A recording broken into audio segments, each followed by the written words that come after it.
నమస్తే, welcome to Magadha news. This is Lakshmi. ఇంటింటికో గోవు మగధా నినాదం. టాపిక్లోకి వెళితే హైదరాబాద్లో డ్రగ్స్ దందా భయంకరంగా రాజ్యం వెళ్తుంది.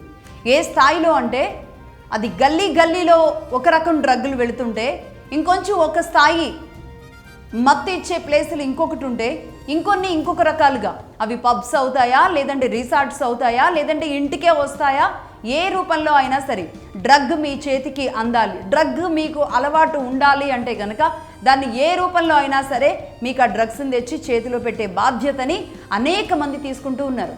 అది చాక్లెట్ రూపంలో వస్తుందా, లేదంటే జెప్టో లాంటి చోట ఆర్డర్ పెట్టినప్పుడు కూడా ఏదో ఒక ర్యాపిడో లాంటి వాటిల్లో కూడా పార్సిల్స్ రూపంలో ఒక చాక్లెట్ బాక్సుల రూపంలో వస్తుందా, ఏ రూపంలో అయినా సరే కూర్చున్న చోటుకి కూడా డ్రగ్స్ విచ్చలవిడిగా ఇదే పార్సిల్స్ ద్వారా రావడానికి గుట్టు చప్పుడు కాకుండా సైలెంట్గా అండర్ గ్రౌండ్లో జరుగుతున్న అతి పెద్ద తతంగం.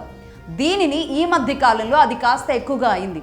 సరే, కాంగ్రెస్ గవర్నమెంట్ వచ్చిన తర్వాత దీని పట్టివేతలు కూడా తీవ్ర స్థాయిలో మారుతున్నాయి.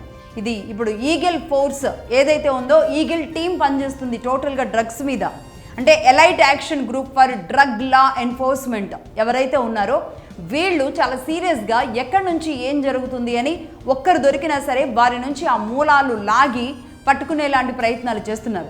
అందులో భాగంగానే మొయినాబాద్ ఫామ్ హౌస్లో ఒక మాజీ ఎమ్మెల్యేకి సంబంధించిన ఫామ్ హౌస్లో స్వయంగా రాజకీయ నాయకులు, వ్యాపారులు, బడా వ్యాపారులు ఆ 8 మంది అని చెబుతున్నారు. ఒక మాజీ ఎమ్మెల్యే, అలాగే ఒక ప్రస్తుత ఎంపీ కూడా ఆ ప్లేస్లో, ఆ డ్రగ్స్ ఉన్న ప్లేస్లో.